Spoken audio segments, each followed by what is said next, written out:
Hi అండి, అందరూ ఎలా ఉన్నారు? అందరూ బాగున్నారా? నేనైతే చాలా బాగున్నాను. అనుడేకి మీకు ఘన స్వాగతం. నా వీడియోస్ కనుక మీకు నచ్చినట్లయితే లైక్ చేయండి, షేర్ చేయండి, సబ్స్క్రైబ్ చేసుకోవడం అస్సలు మర్చిపోవద్దండి. వీలైతే మీ ఫ్రెండ్స్ అండ్ మీ ఫ్యామిలీ మెంబర్స్ కూడా ఖచ్చితంగా షేర్ అనేది చేయండి. నేను సొరకాయతోటి అలాగే రాగి మాల్ట్తోటి అనేది ఈరోజు కూరలు అనేవి చేస్తున్నానండి. ఏ విధంగా తయారు చేసుకోవాలని చూడండి. అలాగే కాసిని ముచ్చట్లతోటి మొదలు పెడదామండి. సొరకాయ అయితే చాలా లేతగా ఉంది. ఎందుకంటే ఎండాకాలం వస్తుంది కదా, ఒంటికి చలవ చేయడమే కాదండి, మనకి ఆరోగ్యంగా ఉండాలంటే కూడా సొరకాయలు ఇలాంటివన్నీ తీసుకుంటూ మనము ఉండాలండి. హాయిగా ఉండాలి కదా, పొట్ట అనేది వేడి కాకుండా చల్లదనంగా చల్లపరుస్తూ ఉండాలండి వాతావరణాన్ని బట్టి. నేను ఒక కవర్ పెట్టుకొని పీలంతా తీసేసుకుంటున్నాను. మనకి తెలిసిపోతుంది కదా వంట ఈరోజు సొరకాయ కూర మొత్తం తినగలుగుతారా లేదా అనేది. అందుకోసమే అండి నేను పాటుగానే డివైడ్ చేసుకొని వంట అనేది చేస్తున్నాను. ముందుగా ఒక గిన్నె పెట్టుకొని పోపు దినుసులన్నీ వేసుకుంటున్నానండి. మార్నింగ్ వంట చేయాలంటే ఏముందిలే వంట చేయాలే కదా, ఈ వంట చేయడమే కదా అని చాలామంది అనుకుంటారండి. వంట చేయాలంటే కూడా చాలా ఏకాగ్రత అనేది అవసరం. అది పిల్లలు తింటారా, భర్త తింటారా, మనం తినగలుగుతామా అనే పద్ధతిలో మాత్రమే వంట చేయాలి. ఒకవేళ వీళ్ళు తినలేరు అంటే సెకండ్ ఆప్షన్ కూడా ఎంచుకొని కూడా వంట అనేది చేయాలి. నేనైతే ఒక ఉల్లిపాయ అనేది కోసి ఈ విధంగా వేసి వేయించుకుంటున్నానండి. అలాగే కొంచెం సాల్ట్ అనేది వేసుకుంటే మనకి కొంచెం తొందరగా అనేది మెత్తబడుతుంది, అలాగే మాడకుండా ఉంటుందండి. కొంచెం అల్లం వెల్లుల్లి పేస్ట్ అయితే వేసుకొని కలిపేసుకోండి. అలాగే మనం ముచ్చట్లోకి వచ్చేస్తే సొరకాయ కూర కొంతమంది ఇష్టంగా తింటారు, కొంతమంది ఇష్టంగా తినరు కదండి. దాన్ని ఏ విధంగా పార్టులుగా డివైడ్ చేసుకోవాలనేది మనకు ఆటోమేటిక్గా తెలిసిపోతుంది. కొంచెం పాయసం రూపంలో అయితే కొంతమంది ఎక్కువగా ఇష్టంగా తింటారు, కొంతమంది పచ్చడి రూపంలో అయితే ఇష్టంగా తింటారు. మన ఇంట్లో వంటకే మనం 4 రకాలుగా ఆలోచన చేసి ఇది తింటారా తినరా, ఇది ఏ విధంగా అనేది మనం వంట చేయడమే కాదండి, ఆ వంట మొత్తాన్ని మనం తినగలుగుతామా లేదా ఏది అనేది వేస్ట్ చేయకూడదండి. ఆహారం అనేది అది మన నోటి వరకే అందాలంటే ఎంత శ్రమో అది ఒక రైతు బిడ్డగా నాకు బాగా తెలుసండి. ఆహారాన్ని వేస్ట్ చేయకుండా మనము ఒక 4 కూరలు చేసుకున్నా సరే కానీ దాన్ని అయిపోయే విధంగానే చేసుకోండి. అలాగే మిగిలింది కదా అని ఎక్కువగా ఫ్రిడ్జ్లో పెట్టిన ఆహార పదార్థాలు ఎక్కువగా తినకుండా వీలైనంత వరకు తగ్గించుకొని మనం కొంచెం క్వాంటిటీ చేసుకున్న తర్వాత మళ్ళీ మనం సాయంత్రం అనేది వేరే కూర కూడా చేసుకోవచ్చు కదండి. అలాగే నేను సొరకాయ ముక్కలు వేసుకున్న తర్వాత కొంచెం కారం అనేది వేసి కలుపుకుంటున్నాను. ఆహారం అనేది ఎప్పుడైనా వేస్ట్ చేయకుండా, అలాగే ఫ్రిడ్జ్లో పెట్టినవి ఎక్కువగా వాడకుండా మనము మార్నింగ్ అయినా చేసుకోవచ్చు, ఈవినింగ్ 2 పూటలు చేసుకున్నా సరే కానీ మన ఆహారము వేస్ట్ కాదు, అలాగే తిన్నామన్న తృప్తి ఉంటుంది. ఇప్పుడు ధరలు చూస్తే ఆకాశాన్ని అంటుతున్నాయి కదండి. ఈ విధంగా అయితే ట్రై చేయండి. నా మాటలు మీకు నచ్చాయని అనుకుంటున్నాను. కాసిన్ని గ్లాసు నీళ్లు పోసేసి ఒక 2-3 విజిల్స్ అనేది రానివ్వండి.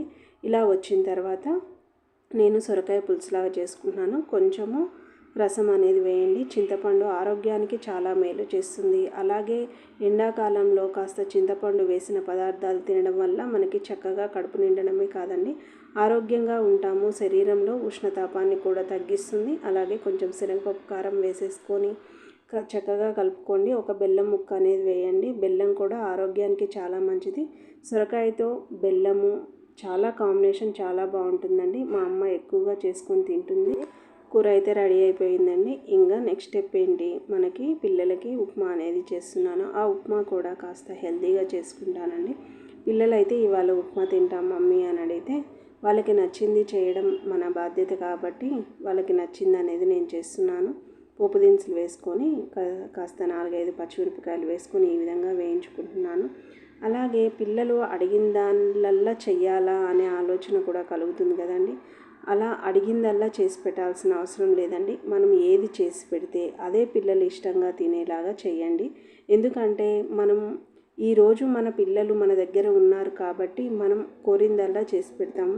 రేపటి రోజు వాళ్ళ హాస్టల్లోనో లేదంటే ఎక్కడైనా తినాల్సిన పరిస్థితి వస్తే అక్కడికి వాళ్ళకి నచ్చిన విధంగా ఉండదు కదండి. మనం ఇష్టపడతారు కాదని నేనేం అనట్లేదు, కానీ వాళ్ళ ఇష్టాలని కొన్ని తీరుస్తూ వాళ్ళకి ఇష్టం లేకపోయినా కొన్ని అలవాటు అనేది చేయాలండి. వాళ్ళకి ఈరోజు ఇబ్బందిగా అనిపించిన రేపు అనేది వాళ్ళు చక్కగా ఎంజాయ్ చేస్తూ తింటారు. అరే మా బాబు ఇది ఈ విధంగా తినడు కదా అని మనకి దిగులు కూడా ఉండదండి. అన్ని ఆహార పదార్థాలని ఎక్కువగా తినలేకపోయినా ఒక 2 ముద్దలు తిన్నా చాలండి. నేనైతే మా పిల్లలకు అదే నేర్పిస్తాను.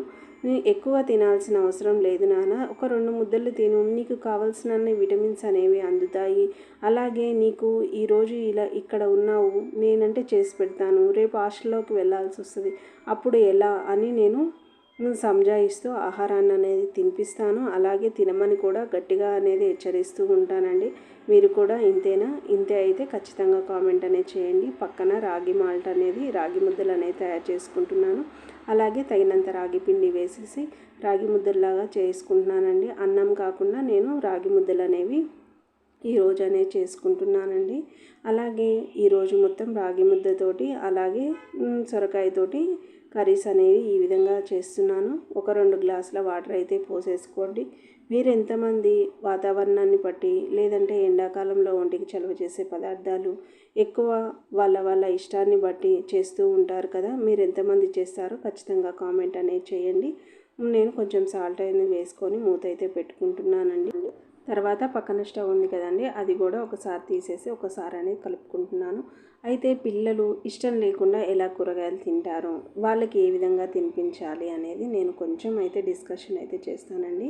మా పిల్లలతోటి నేను ప్లేట్లో అన్నం పెట్టుకొని నేను తినిపిస్తానని వాళ్ళ దగ్గరికి వెళ్ళి వాళ్ళ స్కూల్లో విశేషాలు కానీ, లేదంటే వాళ్ళు ఏం చేశారనేది కానీ, లేదంటే నాకు సంబంధించింది నాకు తెలిసినా కానీ నాకు ఈ టాపిక్ గురించి తెలియదు అని డిస్కషన్ పెట్టి మరి ఇలా తినిపిస్తూ ఉంటానండి. వాళ్ళు ఏం చేస్తారంటే మనం అడుగుతున్న క్వశ్చన్లు ఆన్సర్ చేసుకుంటానే వాళ్ళ కడుపు అనేది మనం నింపేయవచ్చు.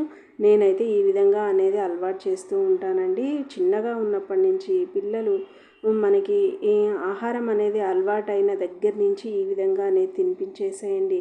పిల్లలు పెద్దవాళ్ళు అయిన తర్వాత తినట్లేదని కోప్పడే బదులు చిన్నగా ఉన్నప్పుడు మనం ఈ అలవాటు అనేది చేస్తే మనకి చక్కగా అలవాటు అవుతుందండి. మనం చిన్నపిల్లలు ఏం చేస్తారంటే ఇది తినట్లేదు కదా, ఆ కూర అయితే బాగా ఇష్టంగా తింటున్నారు కదా అని చెప్పి అవే 2-3 కూరలు అలవాటు చేయడం వల్ల వాళ్ళు పెద్దగా అయితే కూడా అదే టేస్ట్కి అనేది వచ్చేసి అసలుకి అనేది తినరండి. నేను సొరకాయ పాయసం అనేది చేసుకుంటున్నాను. సొరకాయ ముక్కలు అనేవి ఈ విధంగా ఉడికించి పెట్టుకుంటున్నాను. ఈ గిన్నెతోటి 2 గిన్నెల సొరకాయ ముక్కలకి 1 గిన్నెడు అనేది బెల్లం అనేది వేసుకుంటున్నాను. అది స్వీట్ని బట్టి వేసుకోండి. మా పిల్లలకైతే నేను ఈ విధంగా చక్కగా అనేది ముచ్చట్లు చెప్పుకుంటూ వాళ్ళకి ఇష్టం లేని ఆహార పదార్థం అయినా సరే, ఇష్టం లేనిది అంటూ ఏముంటుందండి చెప్పండి, వాళ్ళకి అది నచ్చదు అంతే. దాన్ని ఇష్టంగా మనం తినిపించాల్సిందే. పిల్లలు ఎంత పెద్దవాళ్ళైనా తల్లి తినిపిస్తే చక్కగా ఎంజాయ్ చేసుకుంటూ తినడమే కాదండి, మనకి కాసిని ముచ్చట్లు చెప్పుతూ హాయిగా ఆనందంగా మనం పిల్లలతోటి కాసేపు స్పెండ్ చేసినట్టు ఉంటుంది కదా. మనం ఏ ఆహార పదార్థం చేసినా సరే కానీ పిల్లలు కానీ మన ఇంట్లో వాళ్ళు కానీ ఈరోజు చాలా బాగుంది అని కాంప్లిమెంట్ ఇస్తే మాత్రం మనం ఎంతో మురిసిపోతూ ఉంటాం కదా. ఆ గంటన్నర సేపు నిలబడి చేసిన వంట మొత్తము వాళ్ళు బాగుంది అనే పదంతో అబ్బా బాగుందా, అయితే ఈరోజు చాలా బాగుందా అని ఎంతమంది అడుగుతారు చెప్పండి, ఎంతమంది మురిసిపోతారు. నేనైతే చాలా మురిసిపోతుంటాను. మా పిల్లలు అయితే చాలా బాగా కాంప్లిమెంట్ ఇస్తూ ఉంటారండి. ఎందుకంటే వాళ్ళకి తెలుసు మనం నిలబడి చేసే విషయం అనేది తెలుసు, మనం ఏ విధంగా వంట చేస్తున్నామని వాళ్ళకి అర్థమైతే చాలండి. అలాగే కొంచెం 2-2.5 స్పూన్లు అనేది రాగి పిండి తీసుకొని కొంచెం వాటర్లో వేసుకొని కలుపుకొని, అలాగే కొంచెం అనేది ఇలాచి పౌడర్ ఉంటుంది కదండి, ఇలాచి పౌడర్ కూడా వేసేసి ఇది బాగా మరగనివ్వాలి. మరిగిన కొద్దీ చిక్కబడుతుందండి. ఈ విధంగా పిల్లలకి సాయంకాలం కానీ లేదంటే మనం మధ్యాహ్నం పూట ఒంటి పూట బళ్ళు అనేది ఇచ్చారు కదా, మధ్యాహ్నం వచ్చే వరకు కాస్త ఫ్రిడ్జ్లో పెట్టి చల్లగా ఇచ్చామంటే పిల్లలు కూడా ఇష్టంగా తినడమే కాదండి, వాళ్ళ ఒంటికి కూడా చలువ చేస్తుంది. ఎండాకాలం కదండి, వేడి వస్తువులు ఎక్కువగా తింటే వేడి చేసి ఒళ్ళు దద్దుర్లాగా వస్తూ ఉంటుంది కదా. ఈ విధంగా అనేది చేసి పెట్టండి. బియ్యం పిండి పెట్టి అయితే చేస్తారు, కాకపోతే రోజు తాగే అంబలి ఎందుకు ఈ విధంగా సొరకాయ ముక్కలు వేసి చేస్తే బాగుంటుంది కదా అని టేస్ట్ అయితే చాలా బాగుందండి. మీరు కూడా ట్రై అయితే చేయండి. ట్రై చేసి ఎలా ఉందని ఖచ్చితంగా కామెంట్ అనేది చేయండి. పిల్లలకి అనేది ఈ విధంగా అనేది ఖచ్చితంగా అనేది నేర్పిస్తూ తినిపించండి. మీలో మీ భార్య కానీ ఎవరైనా వంట చేస్తే మాత్రం బాగుంది అనే కాంప్లిమెంట్ అయితే ఇవ్వండి. వాళ్ళు ఎంతో మురిసిపోతారు. నా వీడియో కనుక మీకు నచ్చినట్లయితే లైక్ చేయండి, షేర్ చేయండి, సబ్స్క్రైబ్ చేసుకోవడం అస్సలు మర్చిపోవద్దు. Have a nice day. Bye.